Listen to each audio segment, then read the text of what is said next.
আসসালামু আলাইকুম। এখন দেখবেন সংবাদ শিরোনাম। সমন্বয়ের অভাবে রাজধানীতে বেড়েছে মশার উপদ্রব, জানালেন প্রতিমন্ত্রী। নিধন কর্মসূচির ফল পেতে জনসম্পৃক্ততার কথা বললেন দুই প্রশাসক। কাল দুপুরে উদ্বোধন হচ্ছে বাংলা একাডেমি গ্রন্থমেলা, এখনো শেষ হয়নি বেশিরভাগ স্টলের কাজ।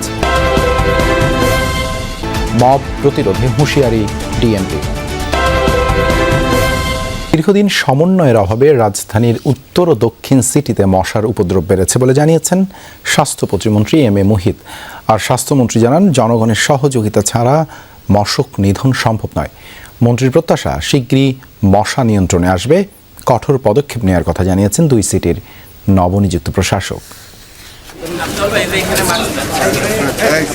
মশার উপদ্রবে অতিষ্ঠ ঢাকা দক্ষিণ ও উত্তর সিটির বাসিন্দারা। এমন পরিস্থিতিতে রাজধানীর ডেঙ্গু মোকাবেলায় এবার নড়ে চড়ে বসেছে স্বাস্থ্য মন্ত্রণালয়। মশা নিধনে দুই সিটি কর্পোরেশনের ব্যবহৃত ওষুধের কার্যকারিতা পরীক্ষার পাশাপাশি কিছু নমুনাও সংগ্রহ করা হয়।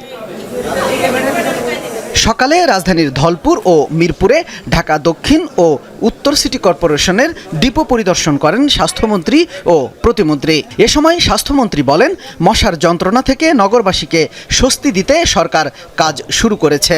মশা নিধনে ব্যবহৃত ওষুধের কার্যক্ষমতা না থাকলে বিকল্প ব্যবস্থা নেওয়া হবে। আমরা কাজ শুরু করেছি, তবে একটা কথা আপনাদেরকে বলে রাখি, ডেঙ্গু আমরা যত চেষ্টাই না করি, যত চেষ্টাই আমরা করি, আমাদের জনগণের কাছ থেকে একটা বিশাল হেল্পের প্রয়োজন। যেমন টবের পানি, নারিকেলের যেটা নইচা বা আইচা বলি আমরা, খোসা, এটা ফেলে রাখা, টায়ার ফেলে রাখা, এই টবের ভিতরে ছেতে পানি অল্প অল্প জমে থাকা, তারপর ছোটো ছোটো কন্টেনারে পানি জমে, এগুলি কিন্তু এডিস মশার জন্মস্থান। এটা থেকে জনগণ আমাদেরকে সাহায্য করতে হবে। এদিকে মিরপুরে উত্তর সিটির ডিপো পরিদর্শনে গিয়ে মশা নিধনে ব্যবহৃত ওষুধের কার্যকারিতা পরীক্ষা করেন স্বাস্থ্য প্রতিমন্ত্রী। এ সময় মশা নিধনে সমন্বয়হীনতার কথা বলেন তিনি। প্রতিবার বছরই দুবার করে এগুলো আমদানি যখন করা হয়, তখন বিভিন্ন পর্যায়ে প্রয়োজনীয় 2-3টি যে টেস্ট করা দরকার সেগুলো নিয়মিত করা হচ্ছে এবং এই পদ্ধতিটা যেন চলমান থাকে সে ব্যাপারে আমরা জনস্বাস্থ্য কর্মসূচি বলুন, অন্যান্য কর্মসূচিতে অনেক সময় দেখা যায় সমন্বয়ের অভাব, যেটা আমাদের কাজকে ক্ষতিগ্রস্ত করে। আমরা এ ব্যাপারে সচেতন আছি এবং আমরা সমন্বিত একটা কর্মপন্থা নিয়েই কাজগুলো পেয়ে যাব। এ সময় দুই সিটির নবনিযুক্ত প্রশাসকরা বলেন, মশা নিধনে কোনো ধরনের অবহেলা সহ্য করা হবে না।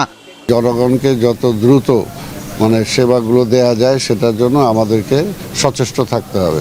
তো এইখানে যেখানে যেটা করার আমরা সেটাই করব ইনশাল্লাহ। বিভিন্ন মন্ত্রণালয় থেকে এবং সিটি কর্পোরেশন প্রশাসকদেরকে উনি করার নির্দেশ দিয়েছেন, অন্ততপক্ষে যার যে দায়িত্বগুলো আছে সেই দায়িত্বগুলো সঠিকভাবে পালন করার জন্য।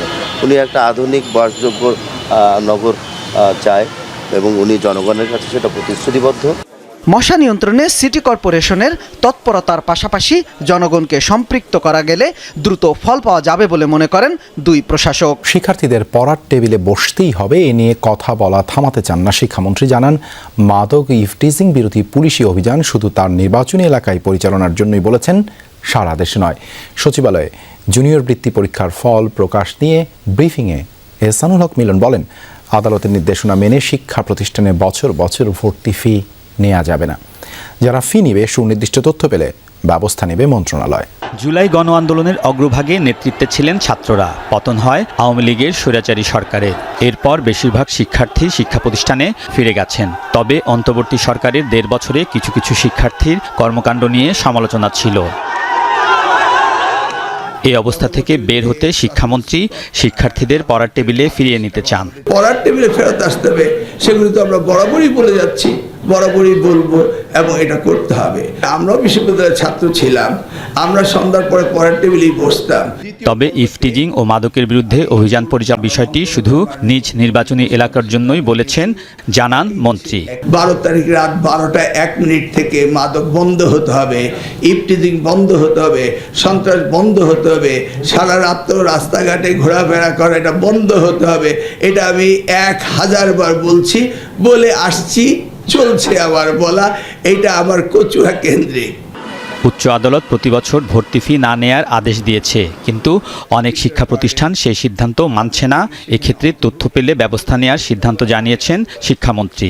যেটা করা হয়েছে সেটা করা হয়েছে, এর মধ্যে যদি কোনো ত্রুটি ধরা পড়ে আমাদের তো ওই ধরনের ইন্সপেকশন টিম নাই, যেহেতু আপনি দেখেছেন আমাদেরকে রিপোর্টটা করে দেন, আমরা তাৎক্ষণিকভাবে ব্যবস্থা নেব। শিক্ষামন্ত্রী বলেন, এমপিও ভুক্তির তালিকা ও 7 কলেজ নিয়ে তড়িঘড়ি করা হয়েছে কিনা তা পর্যালোচনা করা হবে। এর আগে জুনিয়র বৃত্তি পরীক্ষার ফল ঘোষণা করেন মন্ত্রী। এবার 14,700 শিক্ষার্থীকে মেধাবৃত্তি ও 31,500 জনকে সাধারণ বৃত্তি প্রদান করা হচ্ছে। এককালীন ট্যালেন্ট পুল 225 টাকা এবং মাসিক 300 টাকা। মার্কিন যুক্তরাষ্ট্রের সাথে স্বাক্ষরিত চুক্তি স্পর্শকাতর, দেশটিও বাংলাদেশের জন্য স্পর্শকাতর, তাই বিষয়টি নিয়ে এখনই মন্তব্য করতে চান না বাণিজ্যমন্ত্রী। তিনি জানান, মার্কিন সুপ্রিম কোর্টের রায়ে শুল্ক নিয়ে নতুন পরিস্থিতি সৃষ্টি হয়েছে, পর্যবেক্ষণ করছে সরকার। সুপ্রিম কোর্টের রায়ে মার্কিন প্রেসিডেন্টের জারি করা পাল্টা শুল্ক বাতিল করার পর আবারও ধার্য হয়েছে 15% শুল্ক। পাল্টাপাল্টি সিদ্ধান্তে নতুন করে আলোচনায় 157টি দেশের উপর ধার্য করা রেসিপ্রোকাল ট্যারিফ বা পারস্পরিক শুল্কের ভবিষ্যৎ। এ অবস্থায় বাংলাদেশ কি করবে? বুধবার সচিবালয়ে বাণিজ্যমন্ত্রী জানিয়েছেন, পরিস্থিতি পর্যবেক্ষণ করছে সরকার। এ নিয়ে যুক্তরাষ্ট্র থেকে আনুষ্ঠানিকভাবে কিছুই জানানো হয়নি। বাংলাদেশের জন্য না, সব দেশের জন্যই 15% ট্যারিফ ঘোষণা করেছে। আমরা ঘোষণা শুনেছি, কিন্তু আমরা তো ইন রাইটিং এখনো কিছু পাইনি। আর সেকশন 122 যেটা আমাদের কাছে সরকারি পর্যায়ে কোনো ক্লারিফিকেশন আসেনি বা কোনো ইন রাইটিং কিছু আসেনি। তো সিনারিওটা আমি আবারও বলবো, এটা একটা বিকাশমান অবস্থান। তবে পারস্পরিক শুল্ককে কেন্দ্র করে যুক্তরাষ্ট্রের সাথে স্বাক্ষর হওয়া বাণিজ্য চুক্তি নিয়ে জটিলতায় বাংলাদেশ। কেননা এরই মধ্যে চুক্তির শর্ত অনুযায়ী আমদানিতে যুক্তরাষ্ট্র নির্ভরতা বৃদ্ধি, বোয়িং, কৃষিপণ্য ও জ্বালানি ক্রয় শুরু হয়েছে। শর্ত আছে সামরিক সরঞ্জাম কেনারও। অন্তর্বর্তী সরকার ক্ষমতা ছাড়ার শেষ সময়ে তড়িঘড়ি করে এই চুক্তি করলেও এ নিয়ে এখনই কিছু বলতে চান না বাণিজ্যমন্ত্রী। শুধু জানান বিষয়টি স্পর্শকাতর। মার্কিন যুক্তরাষ্ট্রের সাথে যে চুক্তিটা হয়েছে বিগত সরকার কয়েকদিন আগে করেছে, সেটি ব্যাপারে এখনো আপনাদেরকে বলার মতো আমাদের কোনো অবস্থান তৈরি হয়নি। আমরা দেখছি এটার পক্ষে বিপক্ষে কি আছে। চুক্তির বিভিন্ন ধারা থাকে, সবগুলি যে পক্ষে থাকে তা না, সবগুলি যে বিপক্ষে থাকে তাও না। এটা দেখবো, তারপরে আমরা আমাদের করণীয় ঠিক করব। চুক্তিটা একটা সেন্সিটিভ ইস্যু, দেশটাও সেন্সিটিভ একটা দেশ আমাদের জন্য, বিভিন্ন কারণে গুরুত্বপূর্ণ পৃথিবীর মধ্যে। রমজানের বাজার পরিস্থিতি নিয়েও কথা বলেন বাণিজ্যমন্ত্রী। বলেন, আমদানি করা পণ্যের বাজার স্থিতিশীল আছে। লেবুর ক্ষেত্রেই দেখেন, রোজা মাসে লেবু শরবত খাবে, এটা একটা স্বাভাবিক কনজাম্পশন। আগের দিনও যে চাহিদাটা থাকে না, ঠিক রোজার প্রথম দিন থেকে সেই চাহিদাটা হঠাৎ করে লাফ দেয়, জাম্প করে। 40-50 টাকার লেবু 120 টাকায় যাওয়ার কোনোই কারণ ছিল না, এবং 3 দিনের মাথায় আবার সেটা কিন্তু 50 টাকাতে ফেরত এসেছে। তার মানে প্রকৃত কোনো গ্যাপ ছিল না। যেটি ছিল, হয়তো কিছু মানুষ সুযোগটা নেওয়ার চেষ্টা করেছেন। তো এমনি বাজার স্থিতিশীল আছে। টিসিবি ট্রাক সেল কার্যক্রম থেকে পণ্য কিনতে গিয়ে দুঃখজনক ঘটনা ঘটেছে। অনাকাঙ্ক্ষিত ঘটনা এড়াতে সংশ্লিষ্টদের সতর্ক থাকার পরামর্শও দেন বাণিজ্যমন্ত্রী। যারাই ট্রাক সেলের সাথে জড়িত বিভিন্ন জায়গায়, তারা সচেতন থাকবেন।